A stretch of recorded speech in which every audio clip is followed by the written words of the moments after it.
Hi, this is Mark Anthony, the Psychic Lawyer, and you are listening to Unknown Origins Radio.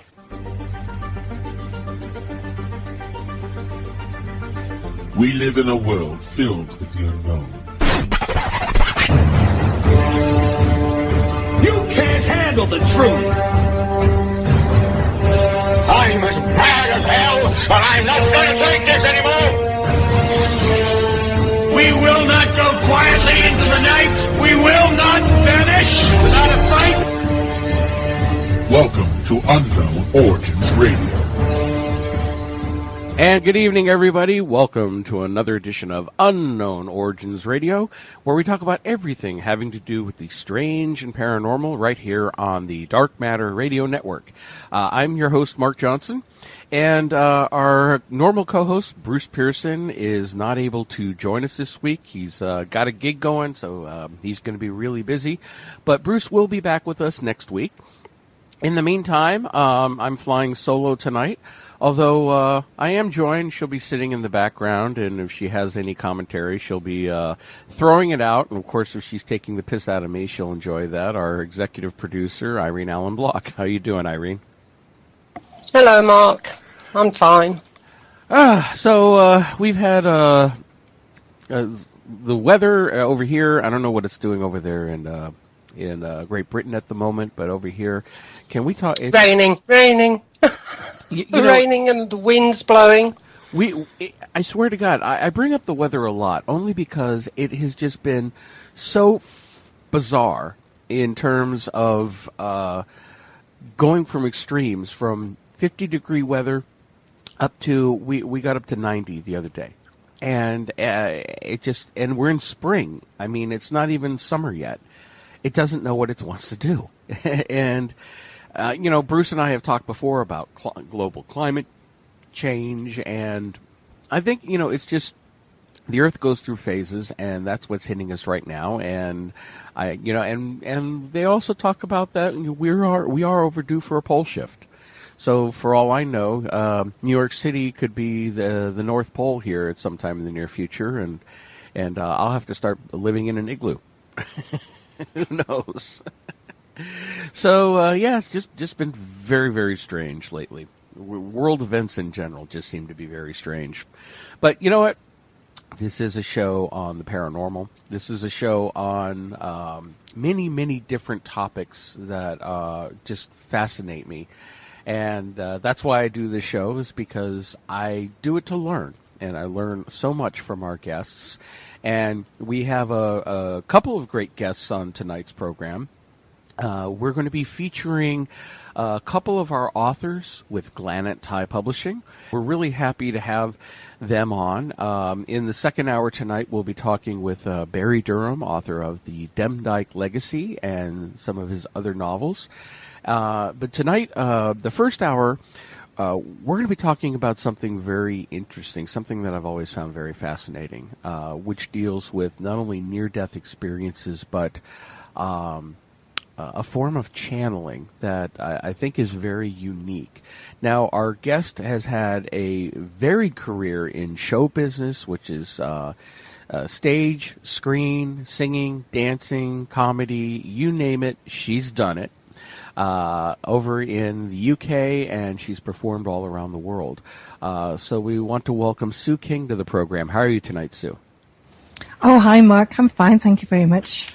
Well, thanks for coming on the program. And I just wanted to ask you a little bit, if you could tell our audience just a little bit about your very wide and varied background in show business. Oh, yeah. The dancing bit is not too good. I've been told I've got 2 left feet, but I do try. So, my show business career started at the age of 14, when I was the lead singer with a dance band, a local dance band in my town, which was really wonderful. I got 10 shillings a night, which is about 70 cents or whatever it is in American money. It was only a small amount.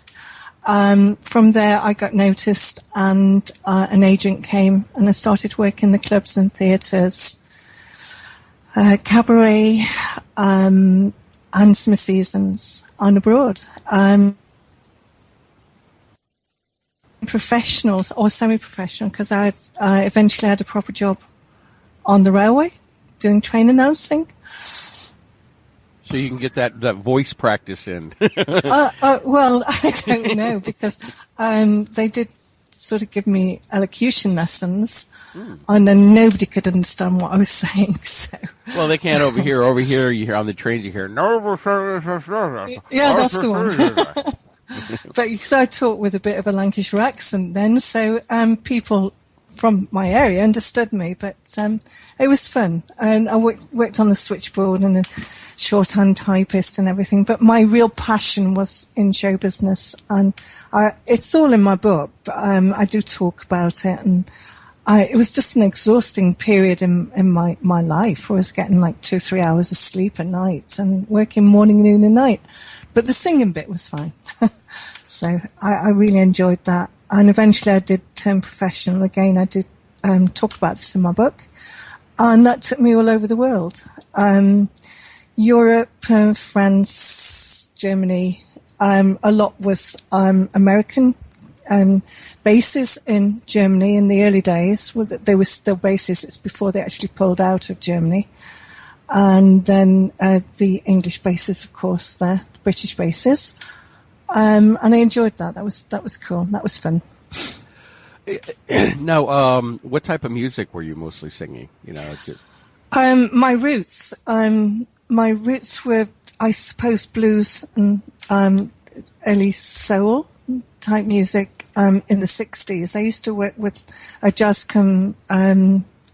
blues band as a regular gig 2 or 3 nights a week, and that was in Liverpool, and I really enjoyed that. But that was specialised, and I realised I couldn't do that in the real world, that I would have to do middle of the road type of music. So that was everything from the Beatles to opera. I used to do operatic pieces as well, but it was just varying, so I just enjoyed the variety. It was super. It's a shame Bruce can't be here tonight, because Bruce is also a musician. He plays in I think he does a bluegrass band, and you know, Bruce is a man of many talents, doing radio, television, playing music. So I'm really sorry he missed tonight's interview, because I think he would have enjoyed it. And of course, I play a little music too, but badly. But I do like to sing badly. So, you know, I really have a lot of respect for people who have that talent and can sing professionally, because I can imagine there's nothing more satisfying than singing in front of a crowd and just killing it. I think the best bit of advice I had was, mainly lose the ego, but I mean, that's very difficult to do in show business, but you can please some of the people some of the time, but not all the people all the time. So, although, you know, I was relatively successful and established as a singer, you know, it's not everybody's cup of tea, because they genreize you. So, but I thoroughly enjoyed it. It was to be actually paid for doing something you absolutely love and adore. I thought I was so fortunate. I am so fortunate, and all the way through my life this has happened, so thank you. So. Yeah, it must be nice getting paid to do something you love. I mean, we're here doing radio, and we don't get a dime, but we do it because we love it. So now with your career, you had a long career. You did a lot, not only with the singing, but you did some acting and television and films, but then you had a life-changing event. Can you start telling about that? Well, the life-changing event actually happened in 1984, so I was still in show business, very much in show business, when I had my near-death experience. And my book's all about this particular story. It did change me, because it changed me. It was just surreal. When I came back, the whole experience was surreal. And I had to change my physical life, and I did do eventually. So, well, what was the event? Can you tell us about what led up to that event and how it took place? I know. because originally when I wrote the book, I didn't tell anybody what happened because I didn't think they want to hear all the gory stuff, you see. I was rushed to hospital. I was losing a baby, basically, and it was whilst I was in recovery that I'm suddenly looking down at my body in the hospital bed and I'm going, oh, that's strange. But it felt good. It didn't feel odd, you know? Well, the one question I have, I haven't been able to really ask somebody who's had this type of experience, even though I've talked with people before who have had these near-death experiences. When you could look down at that point and see yourself, how would you describe the feeling of it? Did it have a dreamlike quality to it, or did it seem like consciousness, like we know it now as we're awake, or did it seem like a skewed version of reality? Because I'm trying to comprehend, how somebody is feeling in that moment, because you're obviously not thinking or seeing with your brain. Yeah, okay, I can understand that, and it's very, very difficult to actually put that experience into words, which I've tried to do in the book. When I was looking down at my body, I think, oh, crikey, that's me. And there was an awareness that it was actually me lying in the bed. That was my physical me. But then there was also a realization that the actuality of who I was the person hovering over that bed. At that point in time, I didn't feel anything. I just felt free. It's like, being let out of jail. I can't explain it. I just felt the freedom. And with that, I just went off. I went through like a dark tunnel and then the light. And as I went into the light, it was absolutely amazing. The feeling was like euphoric, and I seemed to vibrate with everything in that space. And I'm sorry, I'm filling up now. It's just amazing. I did not want to come back. At that point, I'd not met anybody, and then I saw my grandfather. Well, before we get into that, let me ask, and again, I'm going to be asking some very specific questions, just because I'm just fascinated, and as a paranormal investigator, and a lot of the research that we've done, and people talk about with the near-death experience, some people experience the tunnels and the white light, and did you experience a tunnel sensation, or was it just going towards the light? It was a tunnel. It's like a darkness. But I just seemed to sort of float through it somehow, and then I was in the light. Then the feeling was like just, I can't explain it. I've never felt anything like it on this. You know when you're in somebody's presence who is just different, and you feel like an electrical charge goes through your body. Mm-hmm. Well, just multiply that by 10, and that's how I felt. It was just so incredible. I was part of everything. Everything was part of me. And I guess the reason I'm spending so much time discussing the tunnel experience right now, for myself having a better understanding, also from a research perspective, because, a lot of times in paranormal experience, people talk about, portals. Oh, there's a portal. You have a portal in your basement, which most times I think is hogwash. But yet, we've worked with people, David Roundtree and others who have experimented with. They're actually able to measure when these portals open. He refers to them as Einstein-Rosen bridges, or in other terms we would think of as a wormhole. And so that makes perfect sense when people say that they go through a tunnel, because they're going through what people have referred to as these portals that go between realities. So I just find that fascinating. So that's why I just asked so many detailed questions about that. So then you go through this portal, and you come through the other side in the light. Can you describe this light? I mean, was it a light that you could physically see coming from a specific source, like a sun, or is it just light in general surrounding you? It's just right. It's light that permeates through you. You are part of that light. I am the light within that light. And then I saw my grandfather, but he was there. I was aware of him. Then we started talking, but I wasn't talking. It was a mind to mind. So it was just pure mind Now, when you saw your grandfather, did he look as you last remembered him, or was he younger, or different, looking different, or did he even look like your grandfather, but you knew him because of his vibration or his essence? I knew him as his vibration and essence. He looked like he did when I last remembered him as a child, but then he came to visit me as he passed over to Spirit because, again, this is in the book. My mother came in and she'd gone to my auntie's farm because we didn't have a phone, and my auntie had said that my grandfather had passed over that morning. And there's me talking to him after I'd come back from school, and I said, all right, I'm going to go and put the kettle on. We'll have a cup of tea like we do in England. And I came down, and my mum came in and she said, I'm sorry, your granddad died this morning. I'm going, I just talked to him up there. But my mother was just so spiritual. I didn't appreciate who she was when I lived with her, if you know what I mean. She just said, oh, that was nice of him to visit you as he passed over.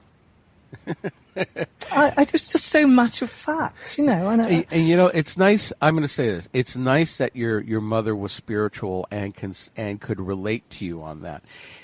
You know, and no offense to my mother, but if I would have said that, she goes, "Oh, it was your imagination. You were just dreaming." Yeah, an aunt of mine, my mother's sister, passed away just a few months ago, and my other aunt, who they lived together, she was telling my mother how she woke up in the middle of the night and there was my aunt standing in the doorway, staring at her. And my mother's first reaction, I'm sitting there thinking, oh, cool, she came to visit. You get saying goodbye. My mother's reaction, nah, she was just dreaming it. You're crazy. You're dreaming it. It's like, and this is why, you know, so many people get this beaten out of them at such a young age, is when you have the disbelieving parents that don't allow us to learn about this and move forward. Yes, it's changed over the millennia. I do believe this is the way we were brought up before we sort of went to school, thousands of years ago. This was early teaching. Oh yeah, that's a whole nother subject in itself. Yes. Maybe if we have time, we'll get into that because no, it's okay. It's in my next book. Okay. So you saw your grandfather. Now, were you aware of anybody else around when you were in this light?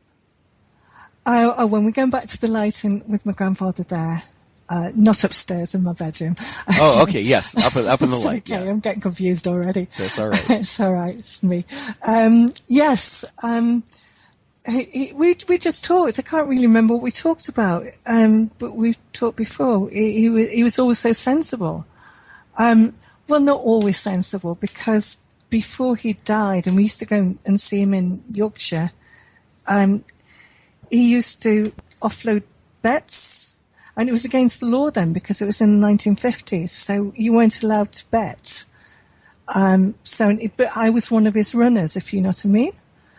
And I was only about 6 or 7, and my father went mad because I was taking. But I used to get 3 pennies, so that was cool. Over here, we'd say you're a runner for a bookie.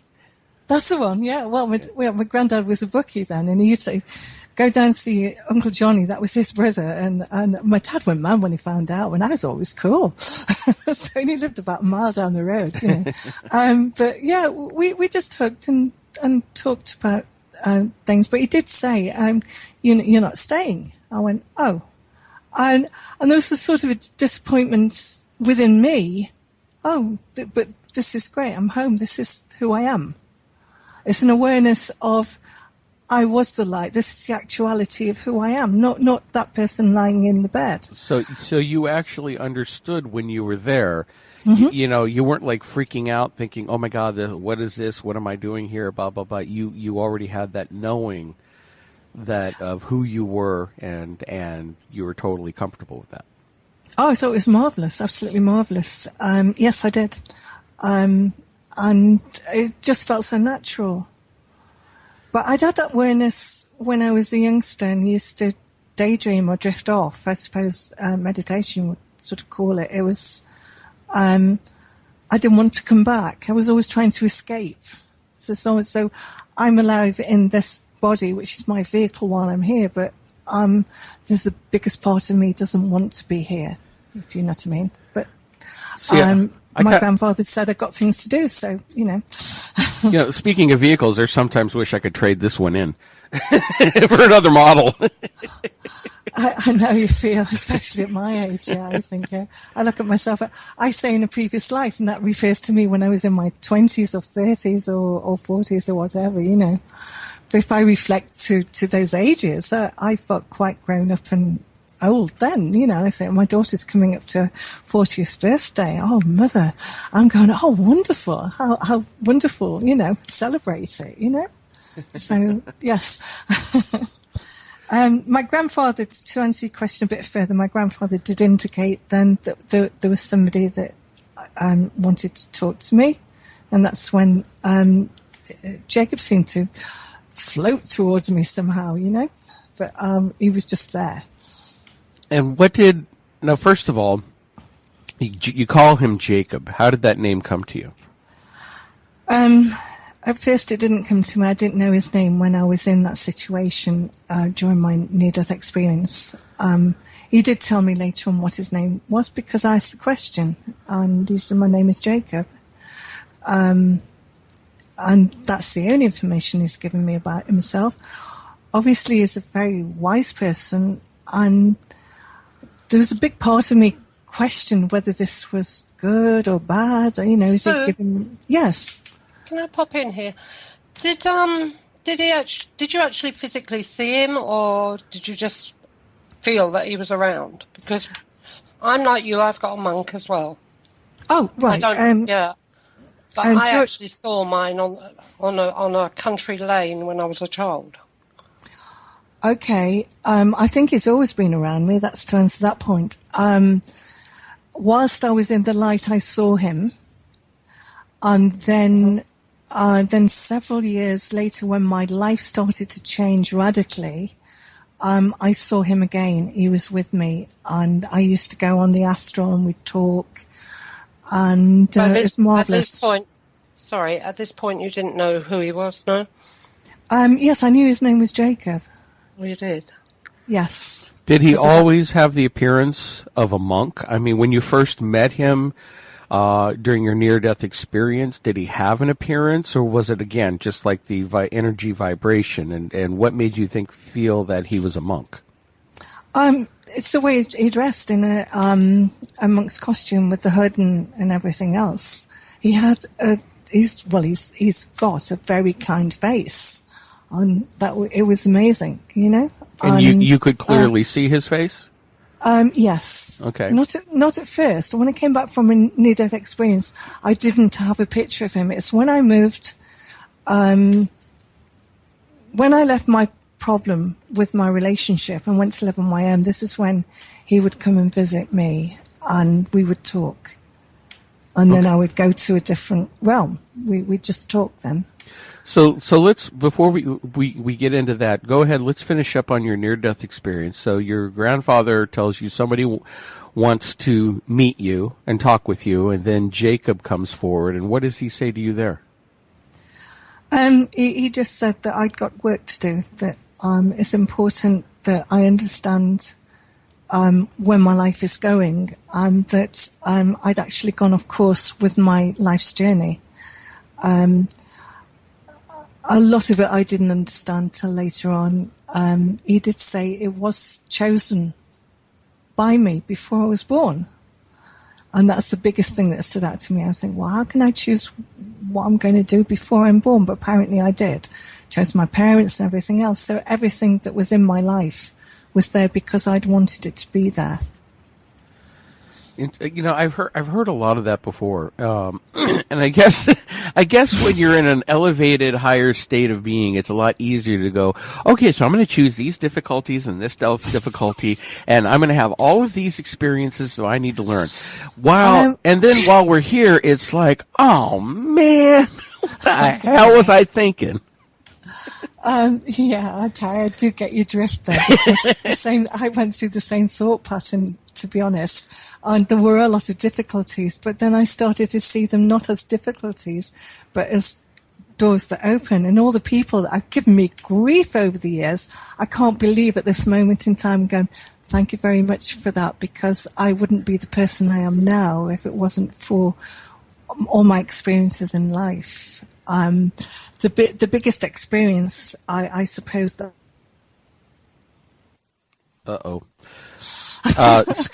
Repeat that last part. You cut out for just a second. Your biggest experience was? I'm trying to lose my ego. Yeah, I could see where that is difficult for most of us because we grow up learning to be very self-centered, and I think in this day and age it's worse than ever before because everything is all about me, and letting go of that ego is difficult. Oh God, I was watching a program last night, and this is something that just burns me every time I see it. When somebody gets all pissed off because they go, "Oh, well, you're disrespecting me. You're dissing me. You're disrespecting me." And they get all huffy about it, and I go, "That's pure ego at work. Pure Yes. ego at work. It's like you're having expectations that the world is going to cater to you, and you have to take everything so personally, and a lot of ego out there." More so, I suppose, because I was in show business, but I do I do talk about my father a lot in the book, but I mean, he made sure I didn't have an ego. And also my partners, they say you marry your father, don't they? Well, I managed to do that twice, so that kept me. I had most incredible inferiority complex for many years. I know that feeling. I grew up with incredible inferiority complex, and my parents didn't quite know how to handle it. My brother and I both being very emotional. And nowadays, chemical imbalances. You could figure that out, but and then growing up and then sometimes you can go to extreme. And again, I'm not trying to turn this all back to me, but just only because I can relate, where you go from one extreme of having no self-worth and then coming out you feel a little better about yourself, and then I know from my experience I went to the other extreme and got egotistical really bad for a while, and then now I think I've got a balance of the two. I use a lot of self-depreciating humor, but I try not to let my ego get in the way these days. During the course of my life, this happened quite a lot in little fits and starts. I suppose, as I say in the book, I was Britain's railway queen, so I felt like, when I was away from the family, I was in a totally different world then. So, yeah, my ego really got in the way. I thought I was holier than thou, again, I had that knocked out of me a little bit as well, and sort of brought down to earth with a bump. But then my low self-esteem reared its ugly head, and so So Jacob told you had to go back. You had some work to do, and then what happened? Did you wake up in your body? Yeah, I did. I came back. He said a lot more, but I couldn't remember. He did say that I would not remember the conversation that we would have, and it would unfold itself through my mind slowly over a period of time. I woke up in my body. I was in a lot of pain. I remember that, and I remember just wanting to die. Just close my eyes and I just want to go back to the light. Let me go back to the light. I just felt so low emotionally, and I didn't want to be here, to be honest. I wanted to be where I'd just been. People talk about, especially in organized religion, they put in the fear of hell. They say, "Oh, you got to live a good life and follow the rules and whatnot, and you'll go to heaven. Otherwise, you're going to go to hell." Mm-hmm. And in a lot of ways, I feel like we're in hell already. This is hell, but it's a temporary hell, and it's meant for us to learn. What I've learned, I agree with what you're saying, because I was brought up with religion, and my thought and what's Jacob's taught me, right, is that we actually have to stay in our own perceived good, whatever it be. That we cannot judge the people no more than they can judge us. So what we perceive to be good. If it's good by us and you get a good feeling, it's good. That's all right. But you can look back on your life and think, crikey, did I do that? That was not good, because now you're in a different place. You're in a perceived different goodness, if you know what I mean. So, you all through your life, you judge yourself. You're not here to judge anybody else. You can't judge yourself against somebody else. And you shouldn't interfere with anybody else's life unless they ask you for help. On a personal level, I totally agree, and yet I also find that's a very difficult lesson to learn, especially in the world this day. Today, the things that are going on, the ISIS and the religious fanatics, and you can't help but judge and hate, and it's so infuriating. And yet, at the same time, that message is still there that you should not do that. You should, don't judge. And yet, it's hard. It's hard when you see people doing so many bad things. And I guess that's a lesson I still have to learn. I don't like to quote the Bible because I sort of had it spoon-fed to me as a child, but there's so much in the Bible now that's making so much truth. I'm seeing so much more in little sayings, don't judge lest you be judged. They know not what they do. And in that instance, they are not aware of what they're doing. They're doing what they think. I think your only barometer is your gut feeling. If it feels bad, you feel like a sickness to the stomach. If you've done something or said something, then it's wrong by your judgment of yourself. Mm-hmm. And that's one thing that people don't understand is when you do have that crossover, the only judgment you have is in of yourself. Mm-hmm. Now, when you went over, now some people cross over and they've had near-death experiences and they've experienced like a life review. Did that experience happen to you, or was it just that you crossed over, met your grandfather and Jacob, and then came back? Yeah, I met my grandfather and Jacob and came back. It seemed like a long time whilst I was there, but I don't think I was dead for long, if you know what I mean, in the physical sense of the I think it was only a few minutes. Had I been dead for a long, long time, maybe I would have had more experience and gone further into the light and seen the actuality of where we go to. But I think I was just on the outer edges of it before you actually move into the nitty-gritty of who you are, I don't think that would have mattered, because I really firmly believe that time is a human perception, and you could have been there for what seemed like an eternity and come back here and it would have been a few minutes. So yeah, that's happened before, because I call it dream walking, which is going on to the astral. And as an experiment, I looked at my clock as I left my bedroom. I'm looking down at my alarm clock, and it said 3:00 in the morning. And when I came back, it said 3:00 in the morning. So no time had gone yet. I'd gone away, and actually on that particular occasion, I was working at a studio called Strawberry Studio in Manchester doing backing vocals, and I was struggling with the fifth harmony. I'm great at thirds, but fifths hopeless, and I couldn't get it. And I went into an area where there was microphones, and where's my mic? And it was just there. And then I had this fifth harmony in my head. And the next day I went into the recording studio, and it was, well, I wouldn't say it was perfect, but I managed to fulfill their needs. Fantastic. Now, when you came out and you were despondent, and you're back here in the real world, reality check, but how long did it take after that before you started to realize things were changing in your life and Jacob was starting to be more a part of your life? I think that period, what I haven't talked about in the book, which I want to do in further, my next book maybe, is that I went to a very low place after that. I think it was a sort of a grounding to ground me.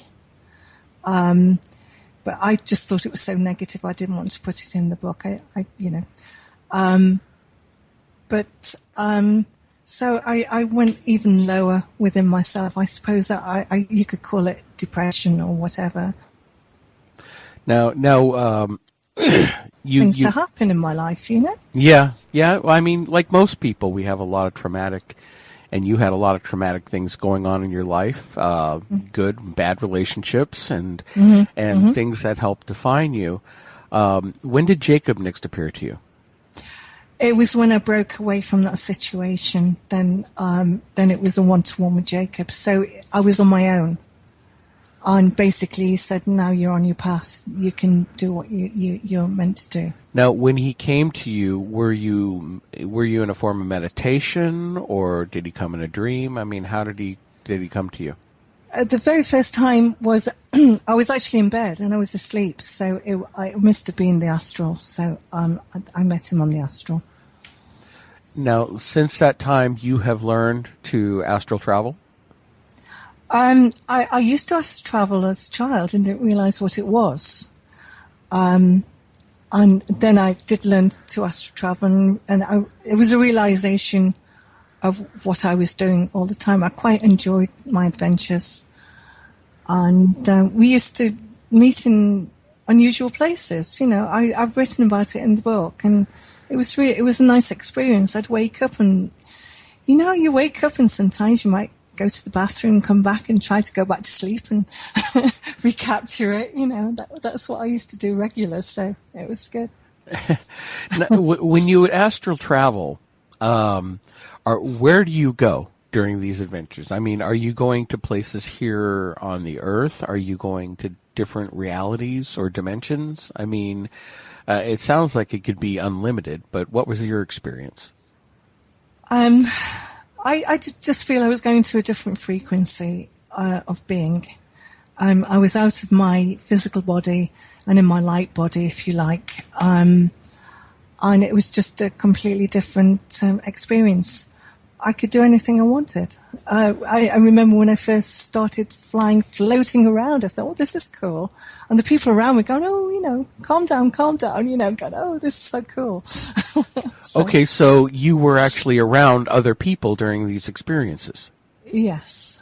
Were they people that you knew in life, or were they people that you just met on these other planes?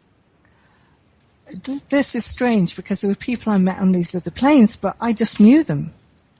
I was them and they were part of me. I just knew them. I just felt so comfortable. I just felt whole as a person. It is so, I can't explain it any other way. I just felt whole as a person. It's really good. And I've spoken to a friend of mine called Tony. I've met him on the astral. And he's talked to me about it, and I'm going, I was there the other day. I was there the other day. Even because I go to a little church around the corner on a Tuesday. I'm helping people to develop their spirituality and the mediumship. And the guy that actually runs it, he said, you were here yesterday. I said, was I? This was like a couple of weeks ago. He said, yeah, you were looking through the window. And he was going through a really traumatic time with his girlfriend and family and different things. Obviously not disclosing what they were, but I could see. But I said, yeah, I was there.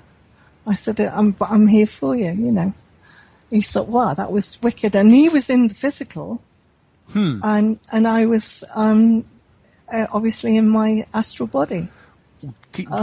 Could you describe, were you ever, when you're in the astral body, are you actually able to see yourself, or do you feel like you're just more of this disembodied consciousness?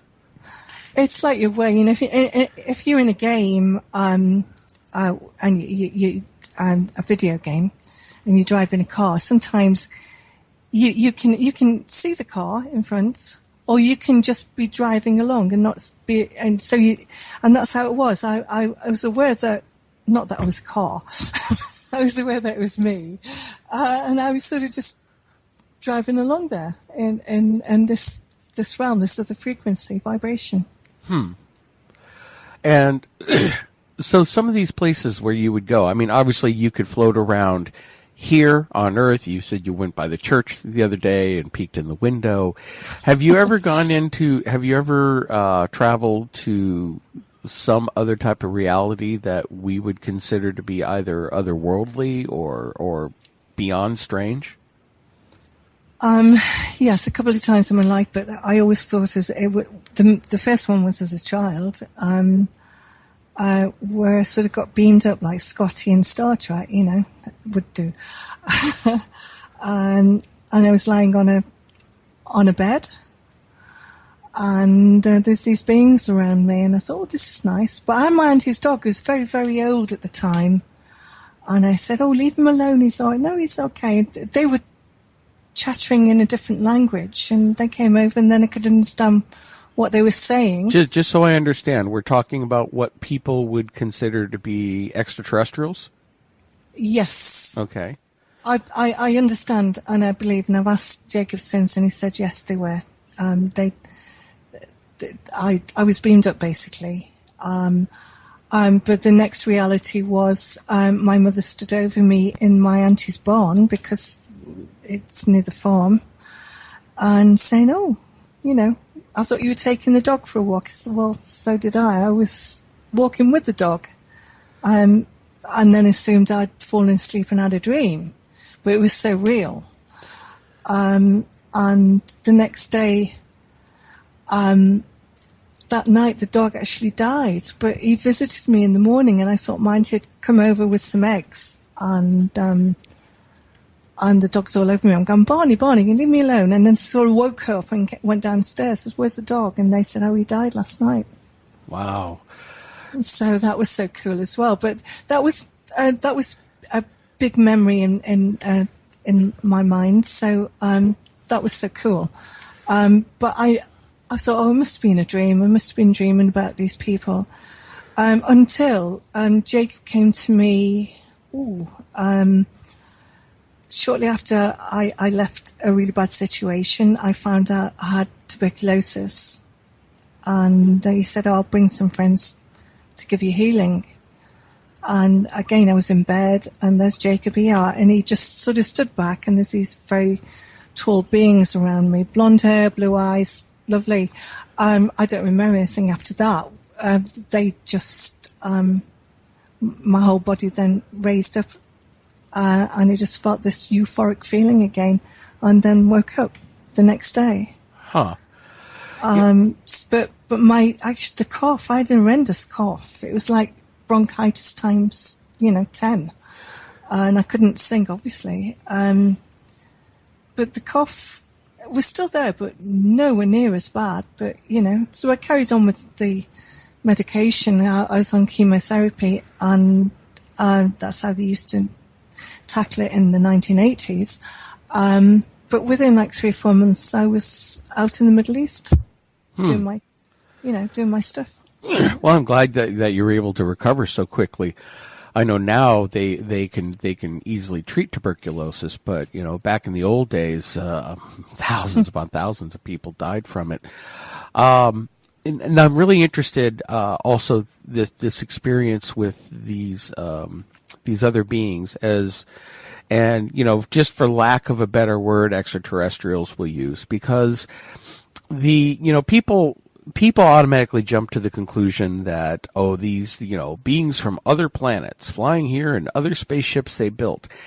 And your experience is not only the fact that you're astral traveling, you've had this near-death experience, you're working with Jacob, and then you deal with these other beings.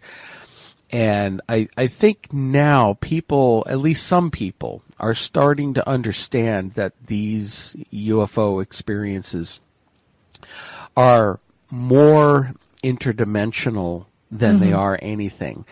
And there is also so much that's going on that is just beyond our human comprehension. Although that's not going to stop me from trying to understand it as best as I can. But, we automatically label things, and we shouldn't do that, because not only do I feel they're interdimensional, but there's so much of this that is interconnected. You know, people like to say, "Oh, well, you know, you have ghosts. That's the ghost phenomenon. That's way over there in that corner, and over here, oh yeah, we may have UFOs and aliens, and they're way over here in this corner, and they never touch. They don't come together. Oh yeah." Then people talk about cryptids like Bigfoot and things. That's way out over there, and they're all separate. When in fact, it's very simply all interconnected on different levels. And, you know, people like you who are what I would consider to be more higher in tune to these other frequencies or dimensions, you're able to experience more of that and see how they're all interconnected. Is that a fair assessment? Yeah, I agree with everything. You did cut out a couple of times then, but I've got the gist of everything you were saying. Yeah, they are interdimensional, and I do think they're part of us. I think they're within us, within the light that we carry, which is the actuality of who we are. I don't know if they come from other planets, so they just seem to be here. There's a lot I don't know yet. I'm still searching. I'm still on my journey, searching. Now, Irene, you had a question. Why don't you go ahead and ask it? I'm putting her on the spot here. She answers. Oh, she loves that. I'm always put on the spot, so don't worry about it.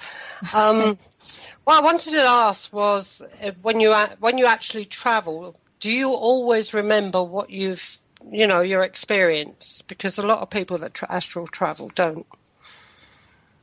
Yes, Is it always clear to you when you wake up? It's always in my consciousness, yeah. Even as a child, it was always conscious. I seem to be doing less of the astral traveling now. Mainly, I just talk through my mind now. It's mind to mind. It's just like I've got a direct link to the source energy. And it's just coming through me. It's flowing more now than it's ever flowed in my life. Yeah, that's how it works, yeah. And I think that's marvellous. So, I mean, I had a really unusual experience the other day. I was meeting my daughter in Southport, where I live, which is near Liverpool. And I was a little early, so I sat down, had a drink, and this woman came over. She said, "Excuse me," she said, "Are you a medium?" I went, "Yes." She said, "Oh, I've got a message for you." I said, "Oh, great." You know, I thought, unsolicited, which isn't good, but I said, "Well, yes, what is it?" She said, "Well, there's somebody in spirit trying to get in touch with you." I went, "Oh, right, okay." And then she went, and I thought, my daughter came in with my friend, and they went to the bathroom. While they were away, you were that song that I was given, "Always Look on the Bright Side of Life." Oh, yeah. Yeah. Okay. Well, I've been going through an experience. My best friend has been really, really ill, and she's had embolisms and pulmonary in her lungs. And I was worrying about that and worrying about different things. So I was on a night out to celebrate a birthday. So obviously I was a little bit low. All of a sudden, the man opposite me started singing, "Always Look on the Bright Side of Life." And I looked up and went, okay, message received, loud and clear. So I thought that was wicked. That only happened a couple of weeks ago, so it was so cool. That's nice. That's nice. It was nice because, like everybody who talks or experiences things in life, you always have your doubts, and sometimes it's nice to get confirmation and reassurance.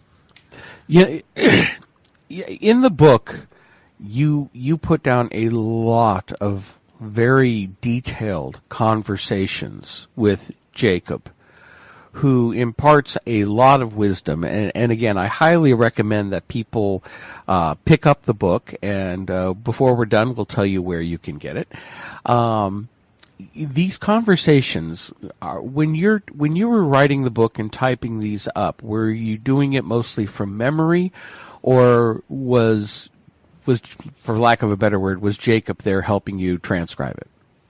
Okay, I would say 95% of it, Mark, was as I woke up in the morning, I must have about half a dozen A4 pads, really thick ones, absolutely full of everything that I've ever written from day one. and I'd scribble it down, and nobody could understand my writing on me. So it was a mixture of that and Pittman's shorthand as well. So, and then write it down, and then that got transferred to copy on the computer. A lot of transcribing there. But it was, and then I'd remember things as I was typing things. But the biggest thing I remember is the emotion that I felt. I don't know if it comes across in the book, but the emotion of everything I said, I felt it was so much emotion. Everything in my life to do with spirit. It leaves me in tears sometimes, and a lot of my memories, my memory days with family and everything. Maybe that's something because I'm getting older, but, it's cool. It seems to me, you can tell me your thoughts on this, I think most of the issues and the problems that we have here on this planet, in this society today, stems from the fact that so many people are cut off or have cut themselves off from, what's the word I could look here for, the source, the other side, the knowledge that there is so much more than just this physical existence and what this physical existence is really about. So we get so many people think this is all there is, or they make up fantasies on like, okay, this is what we do in life and then we'll be rewarded in the next life. But the physical is all important. Even most of the religions, and let's face it, a lot of the turmoil that's happening in the Middle East these days is people who are doing horrible things here in life thinking they're going to be rewarded for it. They're brainwashed for it. And there's just still, they're rooted here in the physical. They're rooted in all they can understand is what this world is, and they have no knowledge or understanding of what reality is. Do you think that if more people were able to be in tune or have experiences similar to yours, that this world would be a lot different? Yeah, I think I've written this in the book actually. Yeah, Jacob did say to me that if everybody had a near-death experience, then the world would be a different place, and I believe that as well, because it's a surreal look at life and the actuality of who you are, and that is not the physical body.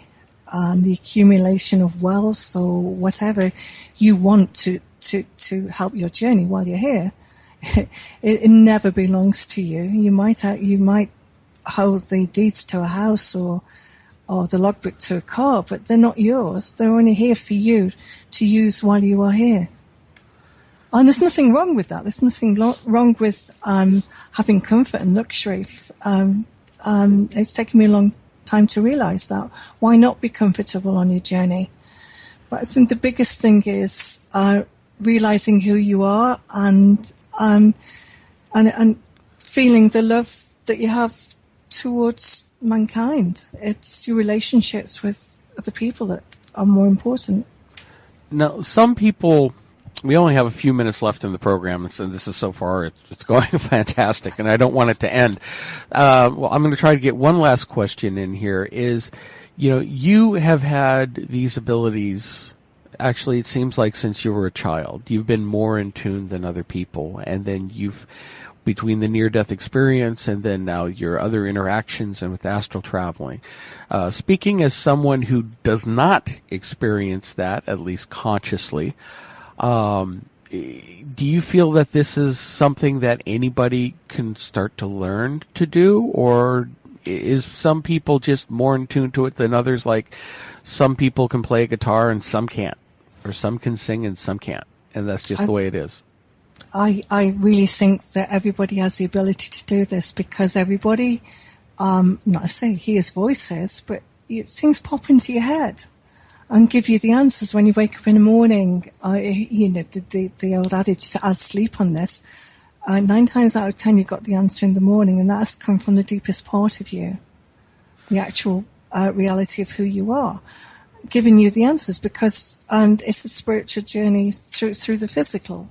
So therefore, if you're shutting off from that, then you're not doing what maybe you'd planned to do. What would be your advice to people listening to the show today? Obviously, one person really can't change the world, but it does, I think, going to take individuals changing. What can people do right now, in your estimation, to start changing their lives to help affect the rest of the world? I think when Jacob said to me, listen to your thoughts and what you're thinking and feeling and saying and doing, they're important because they make an impact on the people and the world around you, your immediate world and the whole of the world. You can affect them by your thoughts. If they're negative thoughts, then stop it. Again, just sing that song, always look on the bright side of life. There's nothing wrong with that. Stop judging other people. Start thinking about what you're doing. Be aware of the world around you, and you will see a whole new world. It's or people like myself and yourself as well. All we're doing is just planting seeds. It's up to the individual to want to do that. It's the same as if you want to stop smoking or drinking or anything in excess. That person has got to want to do that. If they want to do that, then they start asking questions. They will get the answers. Now, the title of the book is Lost in Space and Time, and our guest tonight has been author Sue Kyng. And Sue, where can people get your copies of your book? Oh, I tried up last time. Okay. This question, yeah. If not, I'll help, because I have some slight knowledge on where you can get it. Oh, go on then. Help me out here. Amazon.com, Amazon.co.uk, paperback and Kindle. Ta-da, your turn now. Okay. Yes, available on Amazon.com.uk in Europe as well. You can also get copies on our website at www.glanetai.com. And Sue, thank you so much for coming on the show tonight. I felt like we could go another hour here easy. We just love this conversation. Yeah, I'm quite surprised at that as well. I was terrified, to be honest. Yeah, it's okay. Thank you, Mark, for making it easy for me. Thank you. Okay. Well, thanks again for coming on, Sue. And I hope your knee gets better. Thank you. Thank you. Listen to healing. Okay, appreciate that. And everyone else, you're listening to Unknown Origins Radio here on the Dark Matter Radio Network. We are going to take a quick break, and then we'll be right back after these messages, so don't go away. Good evening, Agent 47. It has come to our attention, through the highest intelligence sources, that Irene Allen Block has published her novel, The Psychic Spy. Our sources tell us that The Psychic Spy is a riveting thriller about Eileen Evans, a beautiful young psychic who is recruited by British intelligence during the Cold War to participate in their top-secret remote viewing spy program. Eileen soon finds herself plunged deeper into the darkest heart of the intelligence community as she is ultimately trained as a spy and a psychic assassin. Nick Redfern says The Psychic Spy is filled with adventure, intrigue, and shadowy characters. And as Irene Allen Block shows, the mind is a mysterious